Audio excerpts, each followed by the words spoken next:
Muri Zimbabwe tinokuchingamidzai zvekare kune chimwe chirongwa pano paZim Confessions Back Up kuri sei kwose kwamungava muri kumativi mana enyika zvakangooma hazvo vedwe. Pane meseji iyo yandakatumidzirwa ichibva kuna vahanzvadzi vedu. Meseji yavakanditumidzira yakamira sekudai so: hanzi makadi zvenyu mukoma, ndinokumbira kuti munge muchindiposterawo nyaya yangu makaviga identity yangu pandinenge ndatadzawo munenge muchingogadzirisa, because I am not perfect in Shona. My dad was from Lawayo, vakauya muHarare nekuda kwebasa. Then that was when he met my mom, and my mom, she was colored, and I am also like that. So I grew up with my grandmother. Nkoma, I was told by a friend about these secrets and confessions, and I thought of sending you my own confession. I never thought that I will send my story to anyone, but I've been carrying nyaya iyi mumoyo mangu for the past 8 years, and it has been killing me slowly. Ndiri kuda munhu anokwanisa kundibatsira. I once went to this other papa, handingatauri nezita ravo. Ndakashamisika, vava kutosimuka, vava kutotanga kutondibata magadziko angu, vakati vainge vava kuda rudo rwemukaradhi. I felt so insulted, and I went out of his office, and I knew kuti hapana zviripo. My name, you'll call me Kayla, not my real name. I'm a colored, born and raised here in Harare. My Shona is not that perfect, but I hope that you will understand most of it. So I'll try to mix English and Shona so that English will make sense. What happened to me is something that I never imagined. Growing up as a young girl, I had a lot of dreams, and ndinoda kuti vakawanda vange vachiziva kuti zvinhu zvakadai zvinoitika, and you need to be careful of your children, especially girls, if you want them to enter into the world of beauty pageants and modeling. Zivai kuti vanokwanisa kuzotobatirirwa, like what happened to me.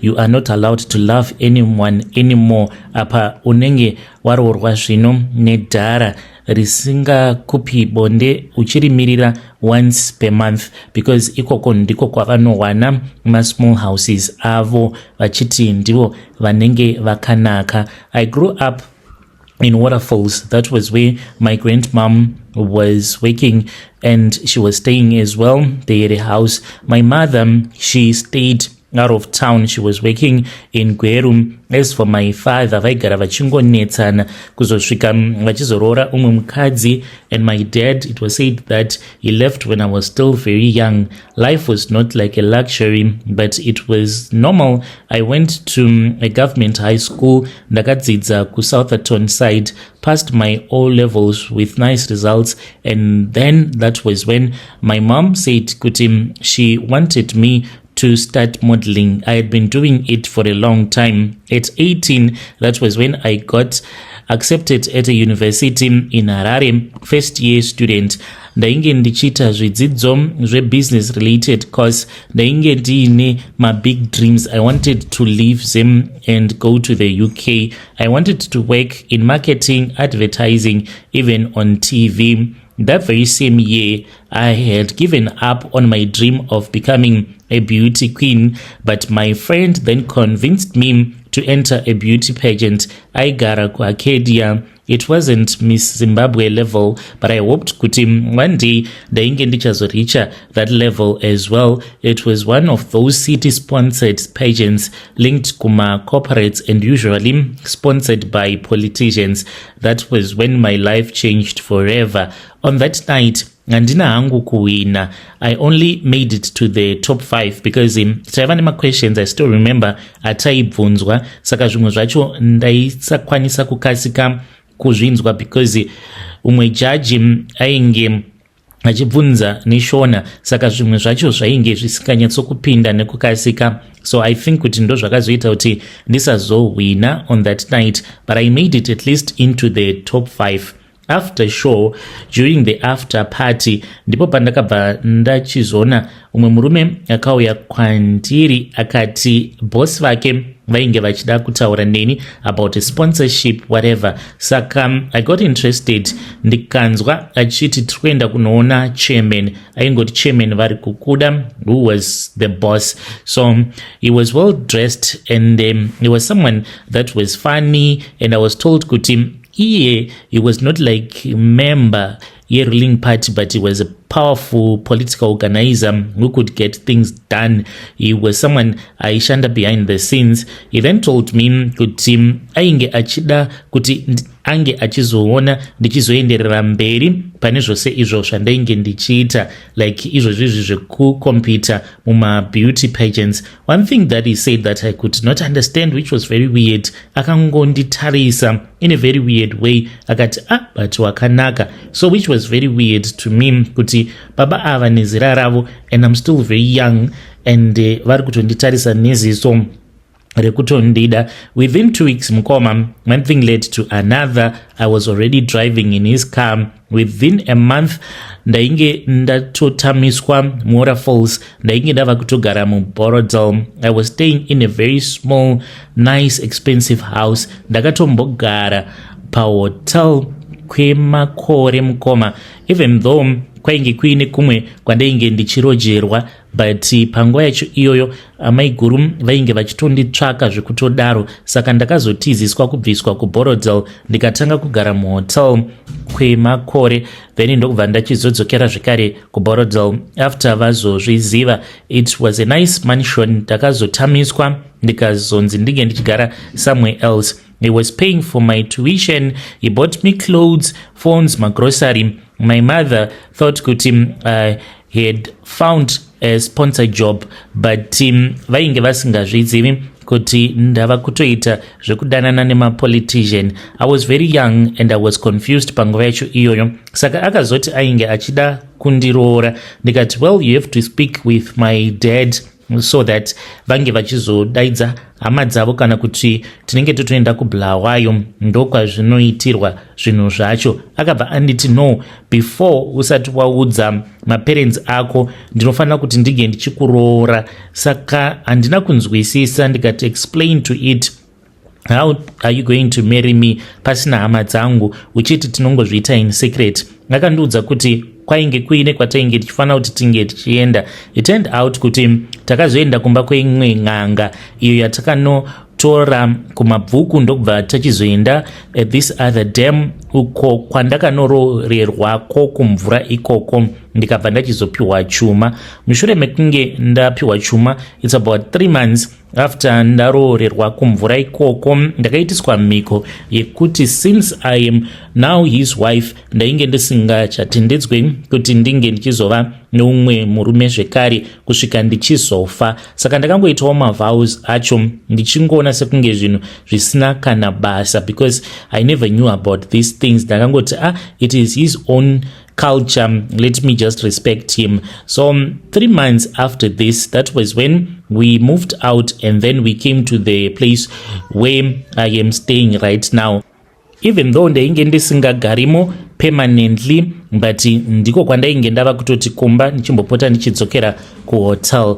So then pane room iyo yaakati ndainge ndisingatofanirwi kutoti ndinge ndichipinda murumu imomo. But chaindinetsa ndechekuti ndaiti kana ndikabva kuhotel ndichiti ndoda kumboenda kumba kwangu ndimbonotsvaira, so I would just sleep even masikati. Ndaitonzwa munhu achivhura door. Ndaiti kana ndanzwa munhu achivhura door ndaitonzwa kutofamba, but kufamba kwacho munhu aita sekunge ari kuita zvekukambaira pasi. Saka ndakazomubvunza ndikamuudza kuti ndozvinoitika pandinenge ndiri kumba. Akangoti kwandiri, zvina kana basa. Ipapo ndipo paainge ava kulimita kundiona. Uko ndaiti kana ndikarara ndaitomuka ndotoona kutoti ndiri munhu abva mukutorara nemurume. As time went on, that was when I started to ask a lot of questions. Ndainge ndava kuda kubuda munyika. Akati, remember the vows that you made. You are not going to leave them because you are my wife. We thought that was when he spoke with his wife and I was introduced into the family. Vakati, mchagara kwamine mchigara, and I don't want to stay with anyone under my roof. My parents then got to know about this but all the things that happened when I was taken to that river, he told me kuti ndainge ndisingafanire kuti ndinge ndichizoudza maparents angu, akati this is our own secret. So then what I started to notice is that pagore taikwanisa kungoita ka1 anenge achingoavoida akauya kumba. When I tried to be with him, anenge achingoti I'm busy with this, there is this other contract that I'm working on, please do not disturb me. Gore rotosvika pakutopera, asi ndaiti kana ndikarara naye then ndobva ndatoona kutoti ndatova nepamuviri, ndakatobatira pamuviri pemwana wenumber 2 apo paainge achiri ne4 months. It is hard to believe, but that is what happened. He just came akandiudza kuti ndainge ndava clean here, ndikati yes, I was no longer bleeding. Kwava kutotanga kutorara tose, then I realized kuti I had fallen pregnant, yet ndainge nditori nefamily plan randainge ndakaiswa apo pandainge ndakabva kuchipatara. So it was very strange what was happening. So in short, for 8 years I have lived in this house, uye zvekare ndichigara nenyoka. Nyoka iyi ndinokwanisa kungosangana nayo ndichiita mabasa angu, haisimudzi musoro kana kuita sei, inotoita sekunge inotondiziva. It has never attacked me, haina kana zvainoita.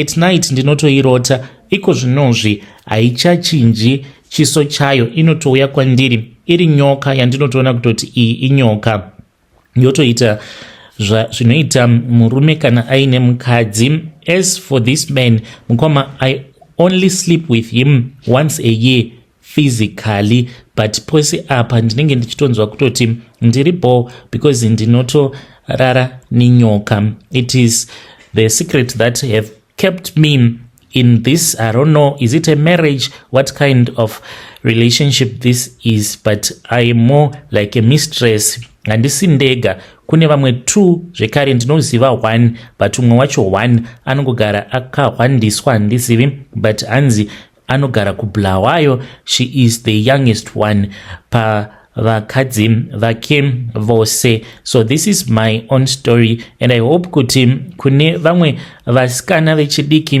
avo vanenge vachidawo kuzoroorwa nevarume vane mari, these are the consequences dzekuti unokwanisa kuzopinda muna taisireva and you get married nemurume akadai anokuitisa mhiko dzekuti kana ukada kubva paari unotofa. Zvakatomboitika. I once tried to go and stay kugweru nefriend yangu. Ndakati ndiri munzira nditori mumotikari, ndainge ndakatoisa vana vangu kuback vatori pamakasita avo. Ndakangocheuka mushure mekunge umwe mwana wangu ati, mama, I can't see name hidden, meaning his sibling. When I looked, I could not find my child. By the time that I stopped the car, when I looked again, the child was there. He had disappeared, but he was there. And then the dad called me and said, please just make a U-turn. Stop being a drama queen. And I did as I had been instructed to do. Kana parise pamba pangu inini pakazara motikari. Every year, ndinotengerwa motikari mbiri. The first car that he buys for me, usually he buys it around Feb. He goes to South Africa namaiguru, then they buy motikari vanozvitengera ivo amaiguru, then vanobva vachizotisarudzira zvekare motikari isusu vana amainini, and then those cars they get delivered. So in Feb, then in September kunofiwa kumhuri kwavo, not each and every year. Muna September ndipo zvekare apo patinotengerwa dzimwe motikari. Ndine motikari dzakawanda mukomanashi apa hatitendedzwe kuti tinge tichidzitengesa. Ndinongodzipakawo pamba ende handichatofambi nadzo, ndinongotiwo yandinenge ndichishandisa panguva yacho iyoyo, like yandinonyanya kudriver ndeiyo inotengwa muna Feb kunosvika muna September. Ndongozoisiya when another car has been brought to my place, then ndozotanga kufamba inenge yaunzwa muna September kuzonosvikawo muna Feb, ndo yandinenge ndichifamba nayo. Saka motikari dziri pamba pangu dzakawanda, panotoita sekunge panoita zvekutengeswa motikari. So those are some of the things that I have witnessed. And me coming here, it is because I opened up to my friend about this, and I told her that I only sleep with a man only once each and every year. and when it happens I can even fall pregnant.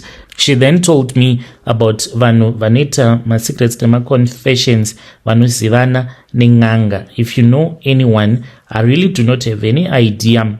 Ndinenge ndichitoda kuti munge muchitondibatsira from the ground up. When you post, you will tell me, I'll follow in the comment section. Dear listeners, right there was a message that was sent to me by one of our DM sister. Ngatizamei kuti tinge tichitaura navo mucomment section. Zvakangoma hazvo veduwe.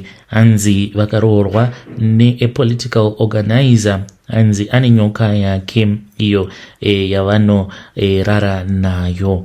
Yeah. Zvakangoma hazvo veduwe. Then pane imwe nyaya iyo yandakatumidzirwa asi hutsinye. Zvakangoma hazvo veduwe. This must give us another reason yekuti let us try to stay private nema businesses edu awo atinenge tichirana. Pane nyaya yandakatumidzirwa hanzi mukoma, how are you? Please post my story. Sahaidi, ndinogarawo kuno ku Western Cape, ndinoitawo zvekushanda mumaprazi, ndiri foromani paprazi patinoshanda. Nekuda Facebook mukoma, ndakazotanga kutsvaka shamwari dzangu idzo dzandakaenda nadzo kuchikoro, saka vazhinji ndakavawana. Then takati fambei, ndipo pandakazosangana neimwewo friend yangu uyo wandichati zviko ainzi zvikomborero patainge tichiri kuchikoro, not his real name. Saka pandakasangana naye paFacebook ndakaona kuti ainge ava kushandisa zita risiri rake. Takatanga kutaura paya. Akandiudza kuti iye ainge ari based zvake muJoburg. Mukutaura kwedu kwatainge tichiita, akandiudza kuti ainge ava malaicha, aitova nekombi yake iyo yainge akatenga. Saka ndakangonzwa kungobatikana, because vana zvikwava mukukura kwedu taitovaona sekunge vanhu vemanga-manga, taitozviona sekunge isusu ndisu tichakwanisa kuenderera mberiwo neupenyu. Saka paakanditumidzira mapictures ekombi yake, ndikabva ndati munhu uyu atova nemari uyu. Saka ndakazombomushanyira nekuti ndakati ndabva kumusha, then nemukadzi wangu tikazoburikira muJoburg, tikabva tachizoenda kumba kwake. Ndakashamisika ndichitoona munhu ava kutogara full house, aitogara kumasebhabhu. Ndakamuti saka kugara kumasebhabhu ko indava muchitambisa mari kudai? Akati sezvo ainge ari malaicha, dzimwe nguva aibatiswa zvinhu zvinenge zvichipisa nevanhu avo vanenge vachida kutumidzira zvinhu zvavo. Saka zvaaizoita aizoti kana akapiwa zvinhu zvaanenge apiwa zviya zvaanenge achida kuenda nazvo kuZimbabwe kumasebhabhu, sezvo kwainge kuine runyararo, aikwanisa kutorongedza zvinhu then vachizviisa mumasaga, zvinhu zvotoendeswa kuZimbabwe. Saka semunhu ainge aine misheni yake, ndakaseva location mufoni mangu, ndikaita screenshot, ndikabva ndatanga kutora mapicture, because aiti kana akafonerwa kana akambobva apo patainge tiri, because zvinhu izvi zvaichengetwa mune rimwe rainge rakaita zirumu rainge rakakura, uye zvekare aitova nevamwe vakomana vaimushandira vari vekuMalawi. Saka vakomana ivavo basa ravo rainge riri rekuti kana kuri kunzi panenge paine vanhu vanenge vachida kutumidzira zvinhu zvinopisa, vaitogwejenura ingava iri midhudhudhu, maparts achiiswa mumasaga, malaptop zvekare, achiti iye zvinhu izvozvo zvinozonojoiniswa kana zvava kuZimbabwe, kuitira kuti vange vachizokwanisa kuzozviyambutsa kubhodha. Saka ndakatora mapicture mukoma. Godo rakangofanana neshavi reuroi. Zvose izvozvo kuti ndakazviitirei handizivi. Ndikatotora kavidhio vakomana vekuMalawi vachitosunungura mudhudhudhu, haana kana kutombozviona kuti ndo zvandainge ndaita. Ndakaseva mavidhios iwawo. Takazoti tadzoka nditori kubasa nerimwe zuva, ndikangoti but muchinda uya haangangopfumizve isusu vamwe tichiri kutambura. Ndaiva ndiine umwe murungu wandaiwirirana naye, ainge ari manager wepaprazi pandainge ndichishanda. Ndakabva ndamuratidza mavidhio ndikati, hona vanhu ava vanoita zvinhu zvekuba muSouth Africa vozviendesa kuZim. Handina kunge ndakamuudza kuti munhu iyeye ndainge ndichimuziva. Ndakangoita sekunge ndakazviona mune rimwe gurupu repawhatsapp. Ndakataura naye nekuda kwekuti vana vake vaviri, umwe musikana uye zvekare nemukomana, vose vari vaviri vainge vari mapurisa. Saka ndichimuudza ndaitozviziva kuti ainge achazoudza vana vake just like in general. Akabva atora mavideos ndokubva ati ainge achimada, ndikamutumidzira pawhatsapp. Mangwana acho ndopandakaona motikari yemwana wacho, mukomana akauya ndokubva achizondidana akatanga kutaura neni achindibvunza. Ndikabva ndati ndinokwanisa kuwana imwe information mugrupu. Akati unge uchizobvunza kuti ikoko kwacho vanogara kupi, woita sekunge pane zvauri kuda kubatisa. Ini information ndainge ndichiziva kuti munhu uyu anowanikwa kupi. Ndakamupa information yose, akazotanga kudhila nemapurisa emuJoburg. Saka friend yangu akazotanga kutaura nevamwewo mapurisa but vari vekuZimbabwe, avo vakauya kuno zvekuti unotofungidzira kuti uri kutaura nemwana wekumusha but atori mupurisa achitokufeya. Vakati vainge vaine magenerator avainge vakaba awo avainge vachida kuti ange achienda kuZimbabwe, zvainge zvitori zvinhu zvekubiwa. Akati hapana kana problem. Vakabva vachizosangana, vakati vainge vachida kuona paanogara, ndokubva vachizoenda naye kumba kwake. Vasvika ndokubva achizovaudza kuti vainge vachazokwanisa kuzotakura zvinhu izvozvo zvichizoendeswa kuZimbabwe painge pasina kana problem, pasina kana basa nemareceipt. Akazotongoshamisika dzatochena kwava kutosungwa, uye zvekare nemotikari ikatotorwa. Ndokutonyura kwaakaita. Godo mukoma rakangofanana neshavi reuroyi. Handina kana reason yekuti ndingati ireason inobatika yekuti munhu akanditadzira saka yainge ava revenge. Ndakatongozviita mukoma because ndakangoti munhu uyu haangapfumizve. Isusu takakura tichingoziva kuti vana zviko vanhu vaitouyawo pamba pedu vachitokumbirawo hupfu, dzimwe nguva tichitombovavhairira because kareko ndainge ndiine chimwe chigemu changu. Kudhara kwaiva nezvimwe zvataiti zvimagameboy, saka aiwanzokuti zvikoyo akauya pamba pedu kuti ndinge ndichimupa kuti ange achimbotamba nacho chigameboy kana kuti TV game. Ndaimuudza kuti tanga wambotsvaira pamba pedu pachivanze uchinhonga mapepa, riri basa randinenge ndapiwa. Akatamba ndobva ndamuti chindinyorera homework yangu, inini ndakagara. Saka aita zvose izvozvo. Saka kuzomuona atova munhu atobudirira, ava kutoti ndakatotenga kombi nebasa iri, ndakanzwa zvichindibata mumwoyo mangu. Vedare ndo message iyo yandakatumidzirwa ichibva kuna mukoma vedu. Munoti kudii nenyaya idzi dzekuti munozotsvakana apo pamunenge makura? Hanzi ndakatsvaka mafriends angu ose ekuhigh school kusvika ndavawana, ndokubva ndachizosangana zvikare nazviko. Akandiudza basa rake raainge achiita. Ndikangomunzwira godo kuti atova nekombi. Isusu vamwe tichingodriva matractor mumaprazi hazviite, anofanira kuti ange achinyura. Munoti kudii navo mukoma vedu ava? Ngatitaurei navo mucomment section.